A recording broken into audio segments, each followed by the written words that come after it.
नवरात्रि का पर्व पूरी धार्मिक आस्था के साथ मनाया जाता है। नवरात्रि के दौरान हर दिन अलग-अलग देवी की आराधना तो की जाती है, लेकिन बहुत ही कम लोगों को इस बात की जानकारी है कि नौ देवी की उत्पत्ति किस तरह हुई, प्रत्येक देवी संसार में किस तरह आई। नमस्कार दोस्तों, मधुर सरस चैनल पर आपका स्वागत है। आज के वीडियो में नौ देवी से जुड़ी रोचक कहानी। उससे पहले वीडियो को लाइक, शेयर और चैनल को सब्सक्राइब करें। नवरात्रि में दुर्गा देवी के 9 रूपों की पूजा उपासना बहुत ही विधि विधान से की जाती है। इन रूपों के पीछे तात्विक अवधारणाओं का परिज्ञान धार्मिक, सांस्कृतिक और सामाजिक विकास के लिए आवश्यक है।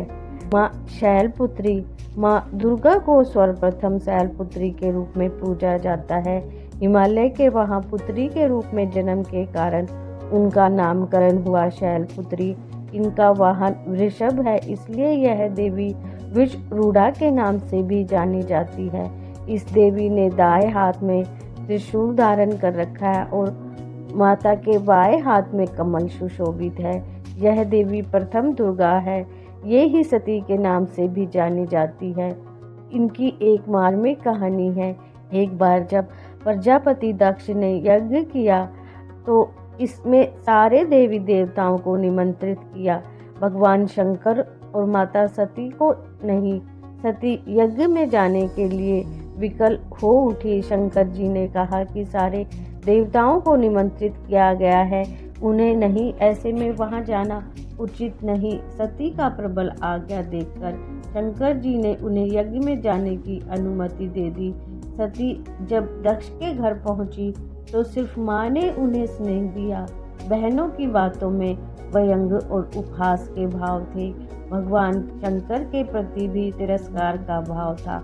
दक्ष ने भी उनके प्रति अपमानजनक वचन कहे।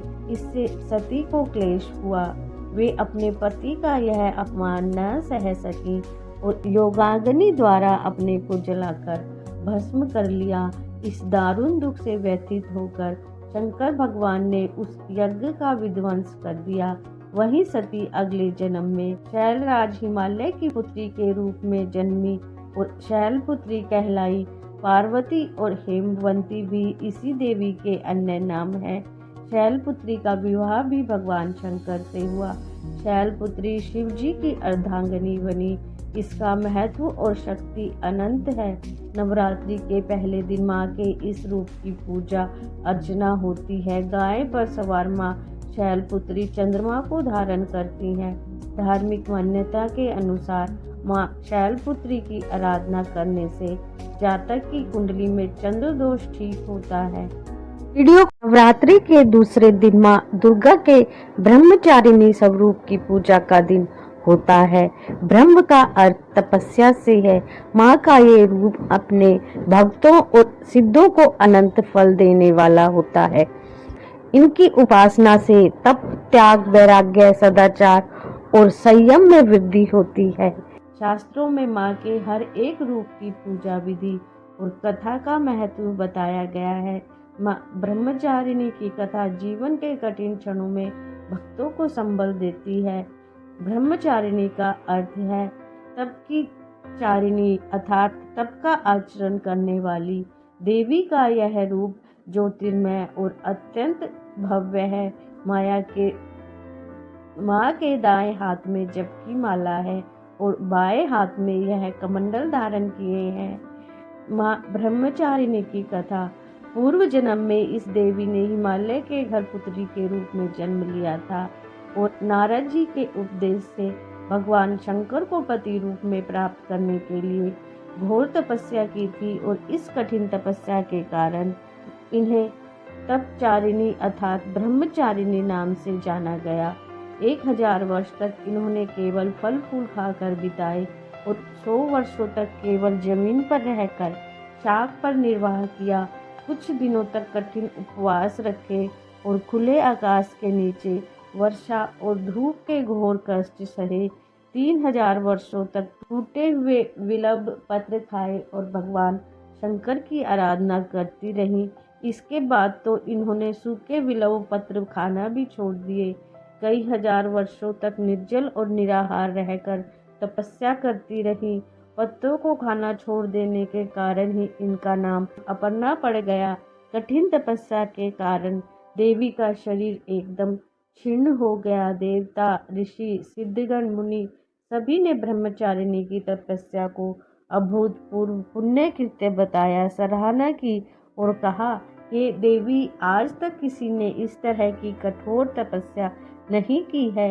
यह आपसे ही संभव थी। आपकी मनोकामना परिपूर्ण होगी और भगवान चंद्रमौली शिवजी आपको पति रूप में प्राप्त होंगे। अब तपस्या छोड़कर घर लौट जाओ, जल्द ही आपके पिता आपको लेने आ रहे हैं। लेकिन माँ ने तब तक तप समाप्त नहीं किया जब तक स्वयं शिवजी ने उन्हें साक्षात दर्शन न दिए और उनसे आशीर्वाद मिलने के उपरांत ही माँ अपने घर की ओर प्रस्थान की। माँ की कथा का सार यह है कि जीवन के कठिन संघर्षों में भी मन विचलित नहीं होना चाहिए। माँ ब्रह्मचारिणी देवी की कृपा से सर्व सिद्धि प्राप्त होती है। नवरात्रि के दूसरे दिन माँ ब्रह्मचारिणी की पूजा अर्चना होती है। माँ का यह स्वरूप मंगल ग्रह का स्वामी है। ब्रह्मचारिणी की पूजा करने से लोगों की कुंडली में मंगल दोष का प्रभाव कम होता है। माँ चंद्रघंटा माँ दुर्गा की तीसरी शक्ति है। माँ चंद्रघंटा नवरात्रि के तीसरे दिन किसी देवी की पूजा आराधना की जाती है।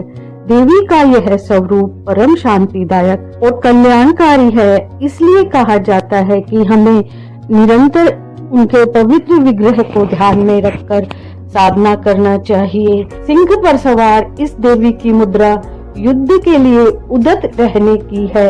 इनके घंटे की भयानक ध्वनि से अत्याचारी दानव, दैत्य और राक्षस कांपते रहे हैं। इनका नाम चंद्रघंटा कैसे पड़ा? इनके सोने के समान चमकीले रंग का क्या है रहस्य? वीडियो में आगे जाने से पहले चैनल को सब्सक्राइब करें, वीडियो को लाइक शेयर करें। नवरात्रि के तीसरे दिन माँ चंद्रघंटा की पूजा का महत्व है। इस दिन इस देवी की कृपा से साधक को अलौकिक वस्तुओं के दर्शन होते हैं। माँ चंद्रघंटा का ध्यान हमारे इहलोक और परलोक दोनों के लिए कल्याणकारी सद्गति देने वाला है। चंद्रघंटा देवी का स्वरूप तपे हुए स्वर्ण के समान कांतिमय है। चेहरा शांत एवं सौम्य है और मुखमंडल पर सूर्यमंडल की आभा छिटक रही होती है। माता के सिर पर अधर चंद्रमा मंदिर के घंटे के आकार में सुशोभित हो रहा है, जिसके कारण देवी का नाम चंद्रघंटा हो गया। अपने इस रूप में माता देवगण, संतों, भक्तजन के मन को संतोष एवं प्रसन्नता प्रदान करती है। माँ चंद्रघंटा अपने प्रिय वाहन सिंह पर आरूढ़ होकर अपने 10 हाथों में खड्ग, तलवार, ढाल, गदा, पाश, त्रिशूल, चक्र, धनुष भरे हुए तरकश लिए मंद मंद मुस्का रही होती हैं। इस देवी की कृपा से साधक को अलौकिक वस्तुओं के दर्शन होते हैं, दिव्य सुगंधियों का अनुभव होता है और कई प्रकार की ध्वनियाँ सुनाई देती हैं। इन क्षणों में साधक को बहुत सावधान रहना चाहिए। इस देवी की आराधना से साधक में वीरता और निर्भयता के साथ साथ ही सौम्यता और विनम्रता का विकास होता है। इसलिए हमें चाहिए कि मन, वचन और कर्म के साथ ही काया को विहित विधि विधान के अनुसार परिशुद्ध पवित्र करके चंद्रघंटा के शरणागत होकर इनकी उपासना आराधना करना चाहिए। इससे सारे कष्टों से मुक्त होकर सहज ही परम पद के अधिकारी बन सकते हैं। यह देवी कल्याणकारी है। माँ चंद्रघंटा की पूजा करने से जातक के सभी पाप नष्ट हो जाते हैं और जन्म जन्म का डर समाप्त हो जाता है और जातक निर्भय बन जाता है। पौराणिक कथा के मुताबिक माँ दुर्गा ने माँ चंद्रघंटा का अवतार तब लिया था जब दैत्यों का आतंक बढ़ने लगा। देवताओं और असुरों के बीच लंबे समय तक युद्ध चला।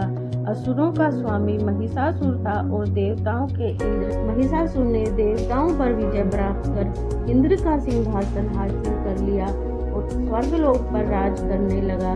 इसे देखकर देवतागण परेशान हो गए और इस निकलने का उपाय जानने के लिए त्रिदेव ब्रह्मा, विष्णु और महेश के पास गए। देवताओं ने बताया कि महिषासुर ने इंद्र, चंद्र, सूर्य, वायु और अन्य देवताओं के सभी अधिकार छीन लिए हैं और उन्हें बंधक बनाकर स्वयं स्वर्गलोक का राजा बन गया है। देवताओं ने बताया कि महिषासुर के अत्याचार के कारण अब देवता पृथ्वी पर विचरण कर रहे हैं। स्वर्ग में उनके लिए स्थान नहीं है। यह सुनकर ब्रह्मा, विष्णु और भगवान शंकर को अत्यधिक क्रोध आया। क्रोध के कारण तीनों के मुख से ऊर्जा उत्पन्न हुई। देवताओं के शरीर से निकली ऊर्जा भी उस ऊर्जा में जाकर मिल गई। यह दसों दिशाओं में व्याप्त होने लगी। तभी वहां एक देवी का अवतरण हुआ। भगवान शंकर ने देवी को त्रिशूल और भगवान विष्णु ने चक्र प्रदान किया। इस प्रकार अन्य देवी देवताओं ने भी माँ के हाथों में अस्त्र शस्त्र सजा दिए। इंद्र ने भी अपना वज्र और ऐरावत हाथी से उतरकर एक घंटा दिया। सूर्य ने अपना तेज और तलवार दिया। सवारी के लिए शेर दिया। देवी अब महिषासुर से युद्ध करने के लिए पूरी तरह से तैयार थी। उनका विशालकाय रूप देखकर महिषासुर यह समझ गया कि अब उसका काल आ रहा है। महिषासुर ने अपनी सेना को देवी पर हमला करने को कहा। अन्य दैत्य और दानवों के दल भी युद्ध में कूद पड़े। देवी ने एक झटके में ही दानवों का संहार कर दिया। इस युद्ध में महिषासुर तो मारा ही गया, साथ ही अन्य बड़े दानवों और राक्षसों का संहार माँ ने कर दिया। इस तरह माँ ने सभी देवताओं को असुरों से अभय दान दिलाया। माँ चंद्रघंटा शुक्र ग्रह की देवी मानी जाती हैं। नवरात्रि के तीसरे दिन माँ चंद्रघंटा की पूजा अर्चना करने वाले जातकों की जन्म पत्री में शुक्र दोष समाप्त हो जाता है। माँ चंद्रघंटा की पूजा करने से न केवल रोगों से मुक्ति मिल सकती है, बल्कि माँ प्रसन्न होकर सभी कष्टों को हर लेती हैं। दुर्गा की चौथी शक्ति की पावन कथा। नवरात्रि में चौथे दिन देवी को कुष्मांडा के रूप में पूजा जाता है। अपनी मंद हल्की हंसी के द्वारा अंड यानी ब्रह्मांड को उत्पन्न करने के कारण इस देवी को कुष्मांडा नाम से अभिहित किया गया है। इस देवी की 8 भुजाएं हैं, इसलिए अष्टभुजा कहलाई। इनके 7 हाथों में क्रमशः कमंडल, धनुष, बाण, कमल, पुष्प, अमृत कलश, चक्र तथा गदा है। 8वें हाथ में सभी सिद्धियां और निधियों को देने वाली जपमाला है। इस देवी का वाहन सिद्ध है और इसे कुम्हड़े की बलि प्रिय है। संस्कृत में कुम्हड़े को कुष्मांड कहते हैं, इसलिए इस देवी को कुष्मांडा कहते हैं। पौराणिक कथा के अनुसार जब सृष्टि नहीं थी, चारों तरफ अंधकार ही अंधकार था, तब इसी देवी ने अपने इसी हास्य से ब्रह्मांड की रचना की। इसलिए इसे सृष्टि की आदि स्वरूपा या आदि शक्ति कहा गया है। इस देवी का वास सूर्य मंडल के भीतर लोक में है। सूर्य लोक में रहने की शक्ति क्षमता केवल इन्हीं में है, इसलिए इनके शरीर की कांति और प्रभा सूर्य की भांति ही दैदीप्यमान है। इनके ही तेज से दसों दिशाएं आलोकित है। ब्रह्मांड की सभी वस्तुओं और प्राणियों में इन्हीं का तेज व्यापक है। अचंचल और पवित्र मन से नवरात्रि के चौथे दिन इस देवी की पूजा आराधना करनी चाहिए। इससे भक्तों के रोग और शोकों का नाश होता है तथा उसे आयु, यश, बल और आरोग्य प्राप्त होता है। ये देवी अतलप्य सेवा और भक्ति से प्रसन्न होकर आशीर्वाद देती हैं। सच्चे मन से पूजा करने वाले को सुगमता से परम पद प्राप्त होता है। विधि विधान से पूजा करने पर भक्त को कम समय में ही कृपा का सूक्ष्म भाव अनुभव होने लगता है। ये देवी आधियों और व्याधियों से मुक्त करती है और उसे सुख, समृद्धि और उन्नति प्रदान करती है। अतः इस देवी की उपासना में भक्तों को सदैव तत्पर रहना चाहिए। नवरात्रि के चौथे दिन माँ कुष्मांडा की पूजा अर्चना सूर्य से संबंधित दोषों को ठीक करती है। जिन जातकों की कुंडली में सूर्य नीच का हो, उन्हें माँ कुष्मांडा की पूजा से लाभ होता है। माँ स्कंद माता। नवरात्रि के 5वें दिन माँ दुर्गा के स्कंद माता स्वरूप की पूजा की जाती है। स्कंद माता का रूप सौंदर्य, आदित्य आभा लिए हुए शुभ वर्ण का होता है। वात्सल्य की मूर्ति है स्कंद माता। मान्यताओं के अनुसार संतान प्राप्ति हेतु माँ स्कंद माता की पूजा की जाती है। पहाड़ों पर रहकर सांसारिक जीवों में नव चेतना का निर्माण करने वाली है स्कंद माता। कहते हैं कि इनकी कृपा से मूढ़ भी ज्ञानी हो जाता है। स्कंद कुमार कार्तिकेय की माता के कारण इन्हें स्कंद माता के नाम से अभिहित किया गया है। इनके विग्रह में भगवान स्कंद बाल स्वरूप में इनकी गोद में विराजमान है। इस देवी की 4 भुजाएं हैं। ये दाएं तरफ के ऊपर वाली भुजा से स्कंद को गोद में पकड़े हुए हैं। नीचे वाली भुजा में कमल का पुष्प है। बाईं तरफ ऊपर वाली भुजा वरद मुद्रा में है और नीचे वाली भुजा में कमल पुष्प है। इनका वर्ण एकदम शुभ्र है। ये कमल के आसन पर विराजमान रहती हैं, इसलिए इन्हें पद्मासना भी कहा जाता है। सिंह इनका वाहन है। माँ स्कंद माता की कथा। कुमार कार्तिकेय की रक्षा के लिए जब माता पार्वती क्रोधित होकर आदि शक्ति रूप में प्रकट हुई तो इंद्र भय से कांपने लगे। इंद्र अपने प्राण बचाने के लिए देवी से क्षमा याचना करने लगे। कुमार कार्तिकेय का एक नाम स्कंद भी है, इसलिए माता को मनाने के लिए इंद्र ने देवताओं सहित स्कंद माता नाम से देवी की स्तुति की और उनका इसी रूप में पूजन किया। इस समय से ही देवी अपने 5वें स्वरूप में स्कंद माता रूप में जानी गई और नवरात्र के 5वें दिन इनकी पूजा का विधान तय हो गया।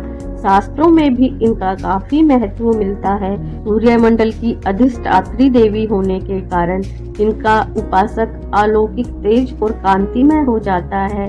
अतः मन को एकाग्र रखकर और पवित्र रखकर इस देवी की आराधना करने वाले साधक या भक्त को भव सागर पार करने में कठिनाई नहीं होती है। इनकी पूजा से मोक्ष का मार्ग सुलभ होता है। यह देवी विद्वानों और सेवकों को पैदा करने वाली शक्ति है, यानी चेतना का निर्माण करने वाली। कहते हैं कालिदास द्वारा रचित रघुवंशम महाकाव्य और मेघदूत रचनाएं स्कंद माता की कृपा से ही संभव हुई। नवरात्रि के 5वें दिन स्कंद माता की पूजा अर्चना की जाती है। यह बुध ग्रह की देवी है। जो जातक स्कंद माता की पूजा अर्चना करते हैं उनकी कुंडली में बुध ग्रह की स्थिति मजबूत होती है। नवरात्रि के 6ठे दिन माँ कात्यायनी की पूजा की जाती है। इनकी उपासना और आराधना से भक्तों को बड़ी आसानी से अर्थ, धर्म, काम और मोक्ष चारों फलों की प्राप्ति होती है। उनके रोग, शोक, संताप और भय नष्ट हो जाते हैं। जन्मों के समस्त पाप भी नष्ट हो जाते हैं। माँ दुर्गा की 6ठी शक्ति कात्यायनी की उपासना करने से परम पद की प्राप्ति होती है। इनकी 4 भुजाएं हैं। दाईं तरफ का ऊपर वाला हाथ अभय मुद्रा में है तथा नीचे वाला हाथ वर मुद्रा में है। के बाईं तरफ के ऊपर वाले हाथ में तलवार है व नीचे वाले हाथ में कमल का फूल सुशोभित है। इनका वाहन भी सिंह है। इनका स्वरूप अत्यंत भव्य और दिव्य है। ये स्वर्ण के समान चमकीली और भास्वर हैं। माँ कात्यायनी देवी की कथा। इस देवी को नवरात्रि में 6ठे दिन पूजा जाता है। ऋषि कात्यायन ने माँ भगवती परम अम्बा की उपासना की। इनकी कठिन तपस्या की। उनकी इच्छा थी कि माता उन्हें पुत्री रूप में प्राप्त हो। माँ भगवती ने उनके घर पुत्री के रूप में जन्म लिया, इसलिए यह देवी कात्यायनी कहलाई। इनका गुण शोध कार्य है, इसलिए यह वैज्ञानिक युग में कात्यायनी का महत्व सर्वाधिक हो जाता है। इनकी कृपा से ही सारे कार्य पूरे होते हैं। ये वैद्यनाथ नामक स्थान पर प्रकट होकर पूजी गई माँ कात्यायनी अमोघ फलदायिनी है। भगवान कृष्ण को पति रूप में पाने के लिए व्रज की गोपियों ने इनकी ही पूजा की थी। यह पूजा कालिंदी यमुना के तट पर की गई थी, इसलिए ये व्रज मंडल की अधिष्ठात्री देवी के रूप में प्रतिष्ठित है। माँ कात्यायनी शत्रुहंता है, इसलिए इनकी पूजा करने से शत्रु पराजित होते हैं और जीवन सुखमय बनता है। जबकि माँ कात्यायनी की पूजा करने से कुंवारी कन्याओं का विवाह हो जाता है। नवरात्रि के 6ठे दिन भक्त का मन नवरात्रि के छठे दिन भक्त का मन आग्नेय चक्र पर केंद्रित होना चाहिए। अगर भक्त खुद को पूरी तरह से मां कात्यायनी को समर्पित कर दे तो मां कात्यायनी उसे अपना असीम आशीर्वाद प्रदान करती है। कात्यायनी बृहस्पति ग्रह की स्वामिनी मानी गई है। कात्यायनी देवी की पूजा करने से बृहस्पति ग्रह से संबंधित दोष समाप्त होते हैं। नवरात्रि के 7वें दिन यानी महासप्तमी को मां कालरात्रि की पूजा की जाती है। जैसा उनका नाम है वैसा ही उनका रूप है। खुले बालों में अमावस की रात से भी काली मां कालरात्रि की छवि देखकर ही भूत प्रेत भाग जाते हैं। मां का वर्ण काला है। इस देवी के 3 नेत्र हैं। ये तीनों ही नेत्र ब्रह्मांड के समान गोल हैं। इनकी सांसों से अग्नि निकलती रहती है। ये गंधर्व की सवारी करती हैं। ऊपर उठे हुए दाहिनी हाथ की वर मुद्रा भक्तों को वर देती है। दाहिनी की तरफ का नीचे वाला हाथ अभय मुद्रा में है, यानी भक्तों हमेशा निडर और निर्भय रहो। नाम से ही अभिव्यक्त होता है कि माँ दुर्गा की यह 7वीं शक्ति कालरात्रि के नाम से जानी जाती हैं, अर्थात जिनके शरीर का रंग घने अंधकार की तरह एकदम काला है। नाम से ही जाहिर है कि इनका रूप भयानक है। सिर के बाल बिखरे हुए हैं। गले में विद्युत की तरह चमकने वाली माला है।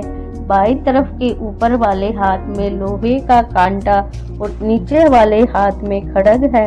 कथा के अनुसार दैत्य शुंभ, निशुंभ और रक्त बीज ने तीनों लोकों में हाहाकार मचा रखा था। इससे चिंतित होकर सभी देवतागण शिव के पास गए। शिव जी ने देवी पार्वती से राक्षसों का वध कर अपने भक्तों की रक्षा करने को कहा। शिव जी की बात सुनकर माता पार्वती ने दुर्गा का रूप धारण किया और शुंभ निशुंभ का वध कर दिया। परंतु जैसे ही दुर्गा जी ने रक्त बीज को मारा, उनके शरीर से निकले रक्त से लाखों रक्त बीज उत्पन्न हो गए। इसे देखकर दुर्गा जी ने अपने तेज से कालरात्रि को उत्पन्न किया। इसके बाद जब दुर्गा जी ने रक्त बीज को मारा तो उनके शरीर से निकलने वाले रक्त को कालरात्रि ने अपने मुख में भर लिया और सबका गला काटते हुए रक्त बीज का वध कर दिया। इनका रूप भले ही भयंकर हो, लेकिन ये सदैव शुभ फल देने वाली माँ है, इसलिए ये शुभंकरी कहलाई। अर्थात इनसे भक्तों को किसी भी प्रकार से भयभीत या आतंकित होने की कतई आवश्यकता नहीं है।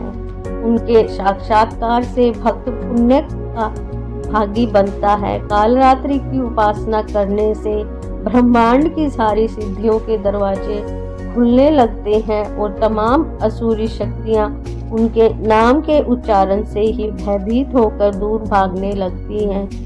इसलिए दानव, दैत्य, राक्षस और भूत प्रेत उनके स्मरण से ही भाग जाते हैं। अंधकार में स्थितियों का विनाश करने वाली शक्ति है कालरात्रि। कालरात्रि से भी रक्षा करने वाली यह शक्ति है। ये ग्रह बाधाओं को भी दूर करती हैं और अग्नि, जल, जंतु, शत्रु और रात्रि भय दूर हो जाते हैं। इनकी कृपा से भक्त हर तरह के भय से मुक्त हो जाता है। नवरात्रि के 7वें दिन माँ कालरात्रि की पूजा अर्चना की जाती है और माँ कालरात्रि की पूजा करने से शनि दोष समाप्त होता है। महागौरी नवरात्रि में 8वें दिन महागौरी शक्ति की पूजा की जाती है। नाम से प्रकट है कि इनका रूप पूर्णतः गौण वर्ण है। इनकी उपमा शंख, चंद्र और कंद के फूल से की गई है। अमोघ फलदायिनी है माँ महागौरी। अष्टवर्षा भवेत गौरी, यानी इनकी आयु 8 साल की मानी गई है। इनके सभी आभूषण और वस्त्र सफेद हैं, इसलिए इन्हें श्वेतांबरधरा कहा गया है। 4 भुजाएं हैं। वाहन वृषभ है, इसलिए वृषारूढ़ा भी कहा गया है। इनके ऊपर वाला हाथ अभय मुद्रा में है और नीचे वाला हाथ त्रिशूल धारण किया हुआ है। ऊपर वाले हाथ में डमरू धारण कर रखा है और नीचे वाले हाथ में वर मुद्रा है। इनकी पूरी मुद्रा बहुत शांत है। पति रूप में शिव को प्राप्त करने के लिए महागौरी ने कठोर तपस्या की थी। इसकी वजह से इनका शरीर काला पड़ गया, लेकिन तपस्या से प्रसन्न होकर भगवान शिव ने इनके शरीर को गंगा के पवित्र जल से धोकर कांतिमय बना दिया। इनका रूप गौर वर्ण का हो गया, इसलिए ये महागौरी कहलाई। ये अमोघ फलदायिनी है और इनकी पूजा से भक्तों के तमाम क्लेश धुल जाते हैं, पूर्व संचित पाप भी नष्ट हो जाते हैं। महागौरी का पूजन, अर्चन, उपासना, आराधना कल्याणकारी है। इनकी कृपा से अलौकिक सिद्धियां भी प्राप्त होती हैं। नवरात्रि के 8वें दिन माँ महागौरी की पूजा करने का प्रचलन है। माँ महागौरी राहु की स्वामिनी मानी जाती है। जो जातक नवरात्रि के 8वें दिन माँ महागौरी की पूजा अर्चना करते हैं, उनकी जन्म पत्रिका राहु दोष समाप्त हो जाता है। माँ दुर्गा की 9वीं शक्ति का नाम सिद्धिदात्री है। ये सभी प्रकार की सिद्धियों को देने वाली है। नवरात्रि पूजन के 9वें दिन इनकी उपासना की जाती है। इस दिन शास्त्रीय विधि विधान और पूर्ण निष्ठा के साथ साधना करने वाले साधक को सभी सिद्धियों की प्राप्ति हो जाती है। सृष्टि में कुछ भी उनके लिए अगम्य नहीं रह जाता। ब्रह्मांड पर पूर्ण विजय प्राप्त करने की सामर्थ्य उसमें आ जाती है। नव दुर्गाओं में माँ सिद्धिदात्री अंतिम है। माँ सिद्धिदात्री 4 भुजाओं वाली है। इनका वाहन सिंह है। ये कमल पुष्प पर भी आसीन होती है। इनकी दाहिनी तरफ के नीचे वाले हाथ में कमल पुष्प है। मार्कंडेय पुराण के अनुसार 8 सिद्धियां अनिमा, महिमा, गरिमा, लघिमा, प्राप्ति, प्रकाप्य, इशितव और वशितव। वैवर्त पुराण में श्री कृष्ण जन्म खंड में यह संख्या 18 बताई गई है। माँ सिद्धिदात्री अपने भक्तों और साधकों को ये सभी सिद्धियां प्रदान करने में समर्थ हैं। देवी पुराण के अनुसार भगवान शिव ने इनकी कृपा से इन सिद्धियों को प्राप्त किया था। इनकी अनुकंपा से ही भगवान शिव का शरीर आदि देवी का हुआ था। इसी कारण वे लोक में अर्धनारीश्वर नाम से प्रसिद्ध हुए। प्रत्येक मनुष्य का यह कर्तव्य है कि माँ सिद्धिदात्री की कृपा प्राप्त करने का निरंतर प्रयत्न करे, इनकी आराधना की ओर अग्रसर हो। इनकी कृपा से अनंत दुख रूप संसार से निर्लिप्त रहकर सारे सुखों का भोग करता हुआ वह मोक्ष को प्राप्त कर सकता है। सिद्धिदात्री माँ के कृपा पात्र भक्त के भीतर कोई ऐसी कामना शेष बची ही नहीं है जिससे वह पूर्ण करना चाहे। वह सभी सांसारिक इच्छाओं, आवश्यकताओं से ऊपर उठकर मानसिक रूप से माँ भगवती के दिव्य लोकों में विचरण करता हुआ, उनके कृपा रस पीयूष का निरंतर पान करता हुआ विषय भोग शून्य हो जाता है। माँ भगवती का परम सानिध्य ही उसका सर्वस्व हो जाता है। इस परम पद को पाने के लिए उसे अन्य किसी वस्तु की आवश्यकता नहीं रह जाती। माँ के चरणों का सानिध्य प्राप्त करने के लिए हमें निरंतर नियम निष्ठ रहकर उनकी उपासना करनी चाहिए। माँ भगवती का स्मरण, ध्यान, पूजन हमें इस संसार की अंसारता का बोध कराते हुए वास्तविक परम शांतिदायक अमृत पद की ओर ले जाने वाला है। आज के युग में इतना कठिन तप जो कोई भी करता है वह माँ की कृपा का पात्र बनता ही है।